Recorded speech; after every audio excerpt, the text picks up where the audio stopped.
আসসালামু আলাইকুম।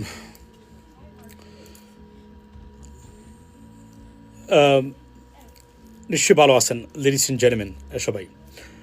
আমি আজকে একটা প্রবাসীদের জন্য এই ভিডিওটা আমি উপস্থাপন করতেছি সবার জন্য। লেডিস এন্ড জেন্টলম্যান, আজকে আমি আপনারা জানেন যে প্রবাসীদের জন্য আমরা কাজ করেছি, কন্টিনিউ করেছি অতীতে, এবং এই জন্য আমরা একটা সংগঠন রেমিটেন্স ফায়ার্স অফ বাংলাদেশ নামক এই সংগঠনটা আমরা তৈরি করেছিলাম। আজকে আমি যদিও একটু অন্য বিষয় নিয়ে ব্যস্ত, কিন্তু এই বিষয়টা প্রবাসীদের স্বার্থ সংশ্লিষ্ট বিষয় আমরা কখনোই বলে যাইনি।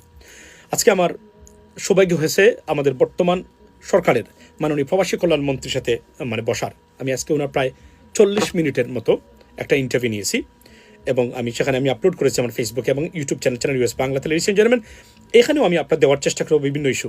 এই 38 মিনিটে প্রবাসীদের যে সমস্যাগুলো নিয়ে বিগত 10 বছর ধরে আমরা কন্টিনিউ কাজ করে গেছি, এবং কথা বলেছি বিগত সরকারের আমলেও, এবং আমরা মাঠ পর্যায়ে বিভিন্ন মধ্যপ্রাচ্যের বিভিন্ন দেশকে আমরা সরজমিনে তদন্ত করে এসেছি, দেখে এসেছি।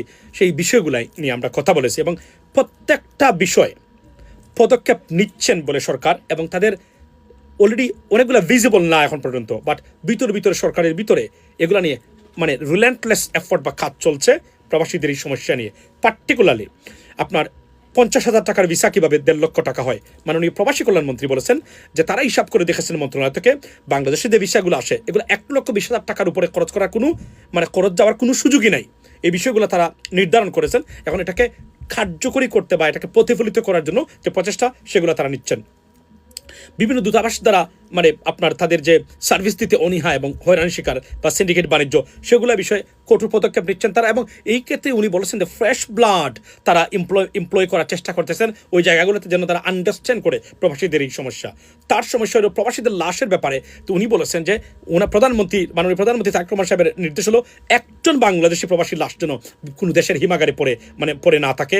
আপনার এটা যেন এটা বাংলাদেশের নাগরিক, তার দেখভালের দায়িত্ব হচ্ছে বাংলাদেশের, এবং তারা এটা ফ্রিতে এই লাশগুলা ডেড বডি বা মৃতদেহ প্রবাসীদের দেশে নেওয়ার ব্যবস্থার জন্য সরকার কাজ করে যাচ্ছে, এবং এটাই তারা করতে যাচ্ছেন এই মুহূর্তে।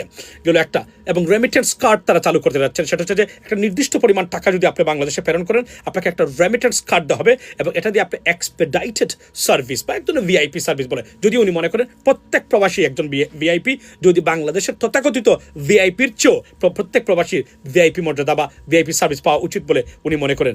আর অনেক বিষয়ে কথাবার্তা হয়েছে, এবং ওনারা আরব আমিরাত এবং মালয়েশিয়াতে যে ভিসা বন্ধ বা যে শ্রমিক নেওয়া বন্ধ, এই বিষয়গুলা তারা বা প্রবাসী নেওয়া বন্ধ তারা কাজ করছেন, এবং অলরেডি 2টা দেশের সাথে আলোচনা হয়েছে, এবং কাজ চলছে এই বিষয়গুলো। সো মোটামুটি প্রবাসীদের মূল যে জায়গাগুলো এবং এয়ারপোর্টে যে হয়রানি, যেটা লাগেজ কাটা, এই সিন্ডিকেটটাকে ভেঙে দিয়ে একদম ডিসমান্টল করে দেওয়ার প্রক্রিয়া সরকার কাজ করে যাচ্ছে। উনি বলেছেন যে আমরা মাত্র শুরু করলাম, 2 মাস এখন পর্যন্ত ঠিকমতো হয় নাই বলতে গেলে, বা 3 মাস। আমরা এগুলা ভিজিবল হতে আমাদের সময় লাগবে। আমরা কাজ করেছি, এবং আমরা এই বিষয়গুলো সত্যিকার অর্থে আমরা এগুলা অ্যাড্রেস করে করতে যাচ্ছি। সো এটা হচ্ছে গুড নিউজ। প্রশ্ন হলো, সরকার বলেছেন বলেই আমরা মনে করি না সব কিছু বাস্তবায়িত হচ্ছে। অনেক সরকারই বলে থাকেন, তবে প্রবাসী কল্যাণ এই মন্ত্রী যে কথাগুলো বলেছেন, আমরা ওনাকে ফাও কথা বলার লোক হিসাবে দেখি না বা মনে করি না। সেটা উনি নিজেই প্রমাণ করেছেন তার বিভিন্ন কেরিয়ারে। ফর এক্সাম্পল, সিটি কর্পোরেশনের সাবেক সফল মেয়র ছিলেন উনি, সিলেট সিটি কর্পোরেশনের, এবং এই জায়গাতে উনি প্রমাণ করেছেন আজকে সিলেট শহরে যে সৌন্দর্য এবং মাটির নিচে বিদ্যুতের তার দেখে অনেকে ভাবেন এটা কি আমেরিকা ইউরোপেও নাই, এটা কীভাবে সম্ভব, সেই কাজগুলো উনিই করেছেন। এবং উনার এই আপনার একজন নন্দিত সিটি কর্পোরেশনের মেয়র ছিলেন উনি। দেখার বিষয় উনি যে কথাটা আজকে আমাকে বলেছেন সেগুলো কতটুকু বাস্তবায়ন হয়, এবং আমরা আশা করি সেগুলো, যেহেতু উনি ওই লেভেলের ফাও কথাবার্তা ভাওতাবাজি কথাবার্তা বলা লোক না, আমরা মনে প্রাণ বিশ্বাস করি এই সরকারের মাধ্যমেই এগুলো কার্যকরী হবে, এবং প্রবাসীদের জন্য এই সুখবরটা ওনারা প্রতিষ্ঠা করবেন, এবং এই যুগান্তকারী যুগ ধরে যে এই বিশৃঙ্খলা এই খাতে রয়ে গেছে, সেটার সত্যিকার অর্থে সমাধান উনার হাত ধরেই এই সরকারের মাধ্যমে হবে। That's what it is. Hope for the best ladies and gentleman. আরও আপডেট আছে, এগুলো নিয়ে কথা বলবো অন্য সময় ইনশাল্লাহ। ভালো থাকবেন। আসসালামু আলাইকুম।